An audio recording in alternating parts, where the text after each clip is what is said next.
Hello guys, Andrew here. Welcome back to Drew Tutorial. And in this video, I'm going to show you how to quickly insert a screenshot in Microsoft Word. And this is going to fascinate you.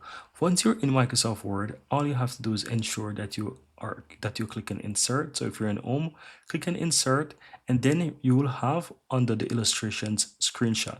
Now, look, the cool thing about this is that once you click on screenshot, you will be able to insert screenshots for all the different windows or apps that you have open on your computer. So right here I have File Explorer, right here I have another File Explorer, and right here I have two other browsers, guys. And you can see that it picks up all of them, and I'll be able to just quickly insert. So it's going to quickly take the screenshot of whatever, and it's going to insert it. Let's say I want to do it for this File Explorer. Boom, right there, and you can see that it inserted for me right into Microsoft Word, and I can move it, I can move it, I can do whatever it is that I want with this.